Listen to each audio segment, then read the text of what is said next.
We're cutting through the noise to show how credibility, connection, and consistency builds brands that endure.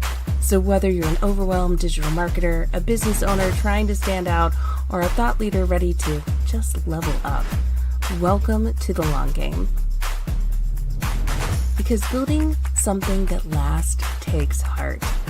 So let's welcome your host, Jeremy Knopf and Jessica Suter. Let's go. Hey everyone, thanks for joining us.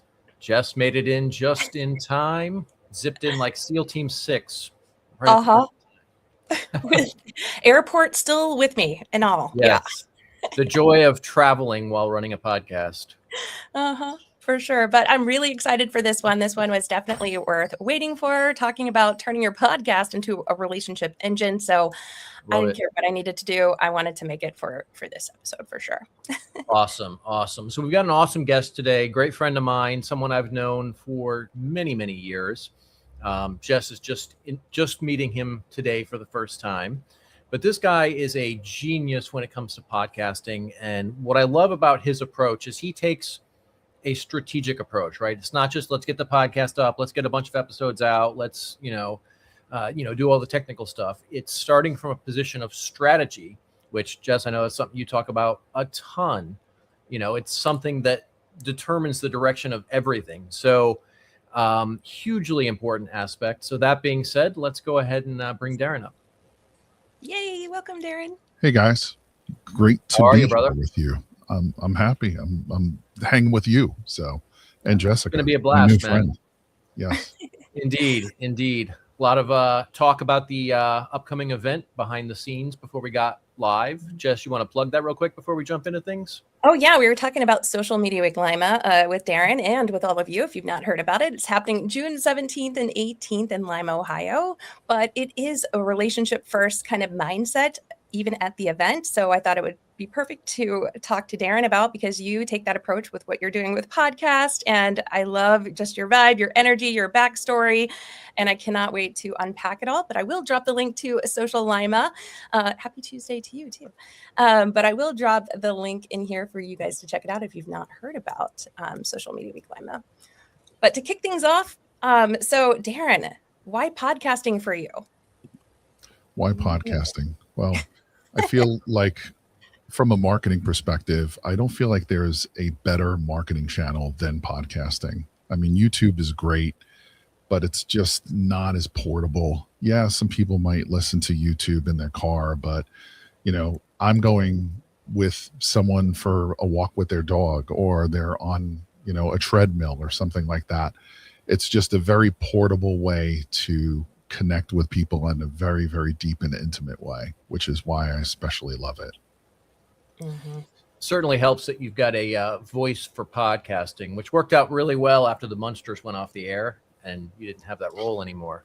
Yes, exactly. Thank you for that, man. I appreciate that. No problem, man. So let's talk about, what do you see a lot of people getting wrong when it comes to podcasting? Because you can throw a rock in a room and you're going to hit 5 people that have a podcast, right? And most people are doing it wrong. So what advice do you have for somebody who wants to get out there and launch a podcast, wants to bring real value to the world, but they don't really know where to start? They don't know what they don't know yet. What would your advice to that person be? Well, I'd always start with why, right? And I know it seems simple and rudimentary, but why do you want a podcast? What is your ultimate goal with starting a podcast? That's the first place to start. I think it's important, and it sounds silly, right? You think like, oh, anybody's going to know why they want a podcast, but you'd be very surprised. And I have a lot of conversations with people who really don't know. They just think that they have to have a podcast because that's what someone told them, or they see other podcasts out there. I think knowing that is very important. The second piece I say is really understanding with supreme clarity who it is that you're speaking to. Who are you creating the show for? And what is the ultimate goal that, like, where's the place that you want to take that person? Those are really important pieces to start with. So I'd say that's definitely the place that you want to start. You want to really know who you're speaking to, and why do you want a podcast in the first place? Do you want to build it to generate leads? Do you want to build it to establish authority, credibility? Do you want to build it as a connection platform? There's so many incredible benefits that come from podcasting, but you want to really know what it is that you ultimately want from a podcast, I think, before you start one. I I'd love like you that. to, let me go ahead and interrupt real quick here. Darrin, I want you to go a little bit deeper on part of it. You said, really knowing who your audience is. Because I see entrepreneurs all the time like, oh, yeah, my podcast is for entrepreneurs. Mm-hmm. Shut the fuck up. Like, Yeah. narrow it down properly. So what advice do you have for actually properly identifying your audience? Well, there's tons of things that you could do from an avatar perspective. So when I'm helping folks build a podcast, one of the places that I start with first is going deep in something that I call a frustration statement. And that is a place where we identify who that person is, what are their biggest challenges, their biggest pain points, their biggest struggles. Knowing who that person is one thing, but knowing also what drives them, what keeps them up at night. Those are really important things to know when you're building a podcast. So I think a lot of times people will build something that's like just a little bit too broad, like you said, like entrepreneurs. That's not really going to resonate with someone, because when you try to speak to everyone, you speak to no one, as they say, right? So I'd be thinking, if I was doing a real estate podcast, let's just say that I wanted the podcast to be about private money. Well, I'd be speaking to real estate investors who I know are struggling to raise private money, maybe wholesalers, maybe flippers, maybe landlords who want to build a rental portfolio, but they don't know how to raise money. So it's just really more about having like that clarity and going deep on that front end for sure. I love that, because once you know who you're talking to, like you said, and their frustrations, then you can show up not only knowing how to best serve and then help, but also to build relationships with them. I love that you said, when I was reading some of your bio and just checking you out online, that you said that podcast can become that relationship building weapon. Can you unpack what that means, maybe even a level deeper on who you're inviting in to share within your community? Sure. And that really comes down to goals, right? It really comes down to what you're trying to achieve with your podcast. But, from the relationship part, I'll give you an example. A podcast that I did many years ago at this point, it was called Big Wig Nation. And I had interviews with and conversations with like some really successful people like Gary Vaynerchuk and Robert Kiyosaki, Darren Hardy, some really high level, cool people. And I did that show probably 12 years ago. And I had made friends and established connections with people that I've done business with, people that I'm still friends with to this day. Even so, perfect example, mutual friend of ours, Tom Kroll. Tom is a guy that I met from my podcast. I invited him on. I thought he was a cool guy. We had an interesting conversation. We got to know each other. And, from there on, we decided to work together and, working on building several businesses. That was from a podcast. That was from those relationships. So again, to answer your question, there's a lot of different things that you could get out of it. It really comes down to kind of like, again, back to the goals part. What are you trying to achieve? Are you trying to connect with like high level influencers so you could kind of establish, maybe partnerships or reach into their audience? Because the truth of the matter is, the relationship thing is one thing, but if you're using a podcast as like, let's say, a front end lead generator, then the conversation changes. You don't necessarily need to think about some of those things, like how many downloads you get, or like, some of the things that I think a lot of people focus on, which in some cases is the wrong thing. That brings up, there's somebody in our circle. If you know who I'm talking about, don't say the name, but there's somebody in our circle who has used that exact strategy, basically using the podcast as a door opener to pitch try to avoid saying a lot of detail. To pitch, we'll just say to pitch what his company offers. Sure. And it's so fucking transactional. Like it's interview, and then immediately following the interview, it's a pitch that's almost as long as the interview was, right? Yeah. And predictably, he got horrible results. Versus, you hear how Jessica talks, always talking about really bringing value to the relationships, right? That's your approach. So talk a little bit about how you balance that, because you do need to use it as a prospecting tool, but also you do have to legitimately build and nurture those relationships. So how do you get the right balance there? Well, just to pull back to what you were talking about, I think that is it's just a horrible way to do business, because like what you're really doing is, number one, you're creating throwaway content, right? You're creating content that nobody is going to really get any value from, because your only purpose is one thing, and that's to sell to somebody. If they have a pulse in the credit card, you're on.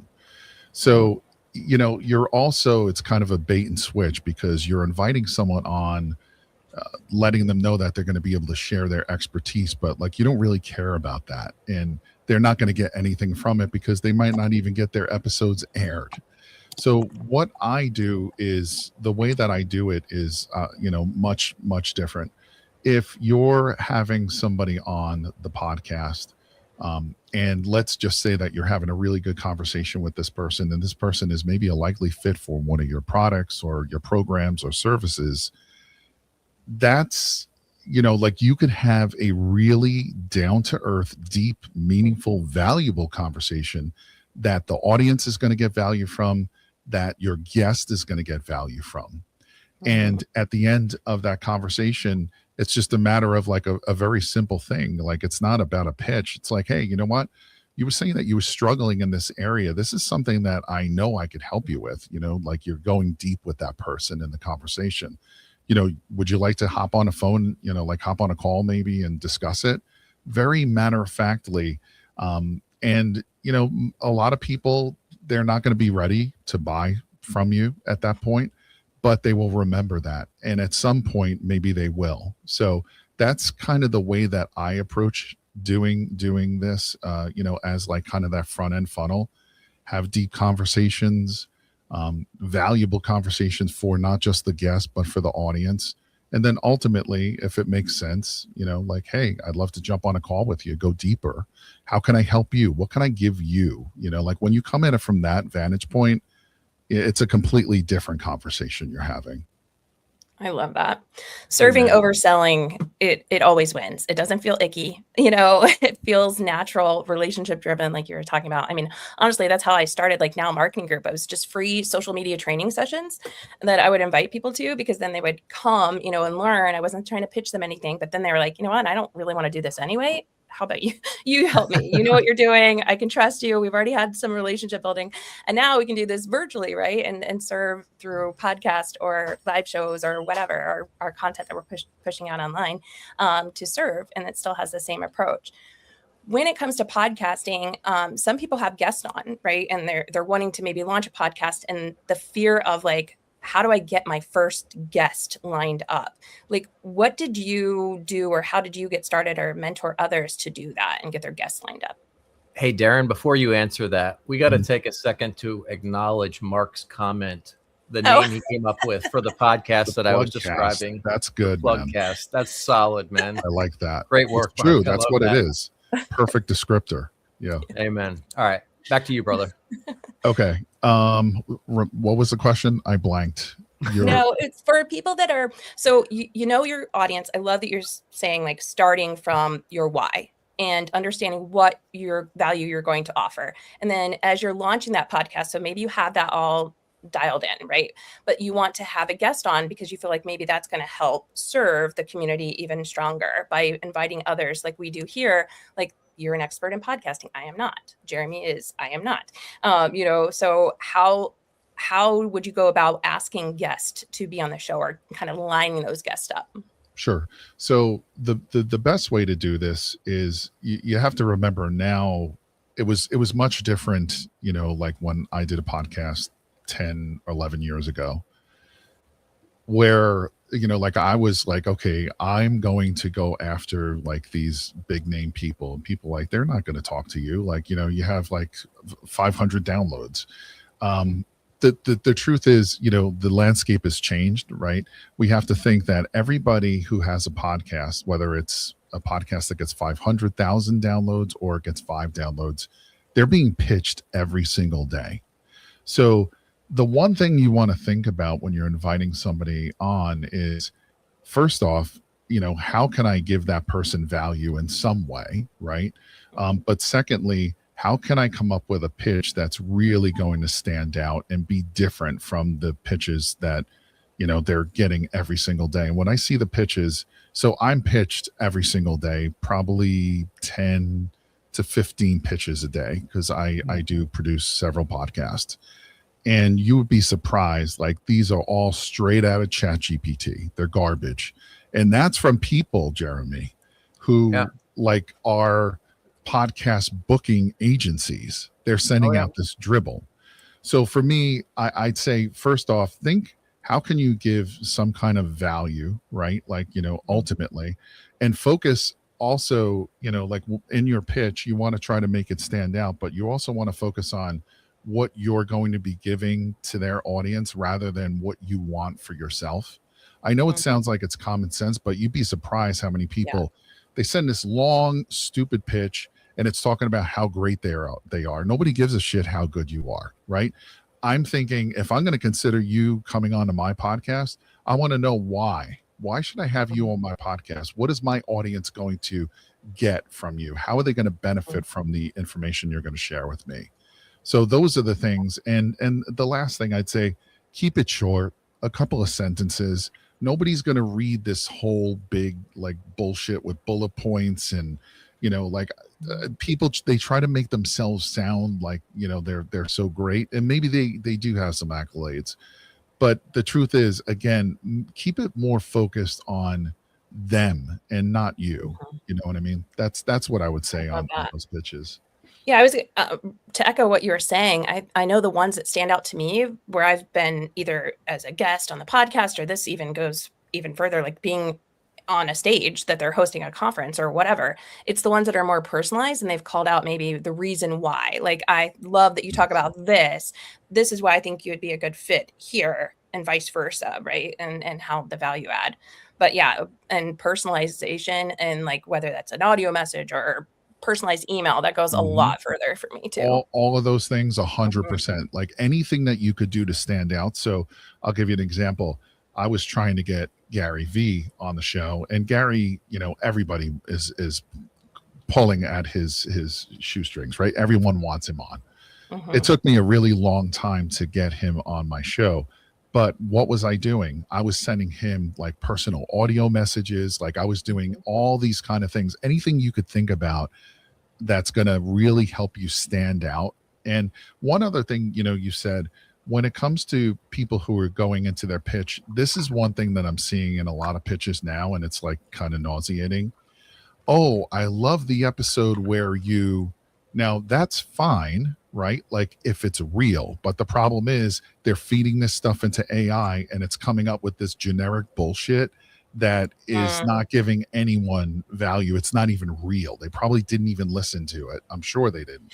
So if you do legitimately listen to an episode, just be honest about like what it was that you really appreciated about it, and talk in human language. You could see these ChatGPT, plugs from a mile away, and it's, it kind of frustrates me. A little bit of a pet peeve of mine, as you can probably see. Amen, man. That's one of my big beefs as well. And I talk about it all the time, because journalists and podcast hosts, podcast producers, etc., everybody says the same thing. They say they fucking hate it. So just don't do it. Use something personal. Use the approach that we talk about, actually using real relationships. It's not rocket science. Yeah, and even let them know, like if it's a show that you really want to be on, and like when I'm talking about value, some people might be listening and be like, oh man, what can I give this person? Well, something as simple as a podcast rating and review. Hey, you know what? I really love this episode. As a matter of fact, I just like went in and gave you a rating. Send a screenshot. I love Those that. things go a long way for folks. And sometimes you could even do it if you're not pitching. It's just the law of reciprocity. I mean, there's those things Yeah. go a long way. Believe me, when somebody is really trying to build a podcast audience, every rating and review and subscription counts. I love that. So let's look at the other side of that transaction, if you want to look at it that way. Yeah, and that's what it feels not transactional if they do it first too. Yeah, but I love that. Yes. Yeah. Yeah, but on the other side of that, so you've done the podcast, you've recorded it, everything's great. What are you doing after that to nurturing that relationship from there? So there's a lot of things that you can do, right? Like I'm always thinking about how can I give this person some value? What can I do for you, right? Like, a great question to ask that person, like after the conversation is like, what can I do to help you? This could be connections with other folks. I'm always thinking about like if I have a conversation with somebody and, like I'm thinking about somebody else that might be a great fit for them as a connection. I might be like, John, I'm just thinking about you right now. I know somebody's audience that would love what you have to share. Can I make a connection with you guys? I'd make a connection text, or, it could be an email or whatever it is. But just think about, again, it all comes back to value at the end of the day. How can I help this person in some way? And there's always ways that we could help people, in one way or another, whether it's a connection or anything. I mean, there's tons of things that we could do. I love that. Yeah. Even if, like you said, even just like leaving them a positive comment or a review or something, like it doesn't always have to be like transactional. So Yes. I love that. But yeah. So with that being said too, how can we best help you, or how can others find you? Well, I don't do a whole lot of marketing and promotion. I typically work with folks like based on referrals. So, if there's somebody that's listening that is, needs some help with their podcast, reach out to me. I'm probably most active on Facebook. I am Darrin Bentley, I think is on Facebook, but you could find me Darrin. You can see my name there. If you have anything, if there's any way that I could help, if you have a question, I'm happy to answer it. I'm not looking to like pitch you. But yeah, I'd say Facebook is probably the place where I'm most active. If there's somebody out there that's listening that wants to launch a podcast or maybe try to grow and scale it, I'm happy to chat with you and give you some guidance. And, if I can't help you, I'd be happy to connect you with someone who might be able to help you. That's awesome. And for what it's worth, Darrin is the behind the scenes guy for so many of the big podcasts, particularly in the real estate industry. But if I remember correctly, you're doing other industries as well, right? I do other industries as well. But I just happen to, I guess, fall into the real estate side because, I connected with one of the first people that we used the podcast to actually build their business was in the real estate coaching space. So right. I have worked with, quite a few of the bigger real estate influencers and coaches, but other niches and verticals as well. Awesome. So yeah, I would encourage you guys to check him out. Follow him on social. I will warn you, he has almost as small of a filter as I do. So be prepared for that. That's the disclaimer. Yes, Don't exactly. hold it against me, please. But you're always it's one of those, what you're getting scenarios. So I personally appreciate that. Jess, anything else you wanted to ask before we wrap up? Yeah, I did. So since you've been in this industry, what do you think like the future of podcasting looks like? I mean, is it still growing? Like, I know I listened to more podcasts in the last 24 hours, just being in the airport lounge than I have in a while because I'm working, at home. So sometimes I'll listen to it in the background, but then I'm jumping into meetings. But I found myself like remembering like how great they really are. Like I want to listen to them more. But what does the future look like? Because now there's like so many that are out there. Like, is there a new way for people to stand out with their podcast, or just kind of the same rules that you've been talking about now? Well, I think some of the rules, like when you're thinking about building a podcast premise, you want to think what can potentially differentiate your podcast from a sea of other podcasts that are similar. The problem is some folks think like, I'm going to launch a podcast because I like this guy's podcast. Well, what's going to make you stand out? So when I'm fleshing out a premise, I like to really think about what is a unique hook or angle for the show. So for example, if you look at a show like Hot Ones, here's a show where people are, this guy's interviewing celebrities while they're eating hotter and hotter spicy wings, right? That's cool. It's a unique thing. And there's a bunch of different things that you could do. You could do a challenge hook, like so many different hooks. So I'd say think about, something that can really differentiate you from a sea of other podcasts. That's how you would stand out. Statistically, like when we're looking at podcasts, if we compare the amount of podcasts, the number of podcasts versus the number of YouTube channels, podcasts are a tiny fraction of the amount of YouTube channels out there. And the good thing is, more and more people want to start a podcast every day. But the reality is most of those podcasts are not going to pass 7 episodes. So they're basically in the podcast graveyard. People think it's a great idea. They start it. They don't get traction or they lose interest. They get bored, whatever. And then they just stop it. So there's so many podcasts that are just like sitting out there in the podcast graveyard right now. To me, I just think as a medium, there's just no better medium. Whether you're looking to establish connections and partnerships, credibility, authority, or, just generate business with having this as a front end funnel, I don't think there's a better lead nurturer. Because, like just think about it. You're in somebody's ears for 30 minutes to 45 minutes. That person, if you do it right, that person's going to feel like they're a fly on the wall listening to this like intimate conversation and that they're your friend. And ultimately, what do we want to do? We want to turn strangers into friends, into listeners, listeners into friends, friends into clients for the right people. So that's what I'd say on that. Beautiful. I love that. All right, Jess, I'll let you close us out then. Yeah, sure.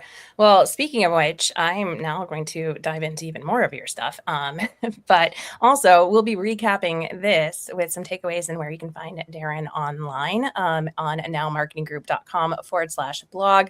But let us know what your biggest takeaway was from Darrin. I have a ton, and we'll be recapping it in the blog as well. But I would love to hear your comments. And if you want the recap, just type recap in the chat here, and it will be sent to your inbox. But with that, thank you guys all for joining in with us on The Long Game this week. And thank you, Darrin, for sharing your wealth of wisdom with us and just showing up and telling us the right way of launching a podcast. Appreciate it. Well, thank you guys for having me. This was a lot of fun. So I look forward to doing it again sometime soon. Awesome. Yeah, we'll definitely have you on again soon. Awesome. Thanks, everyone. Bye, guys. Take care, everyone.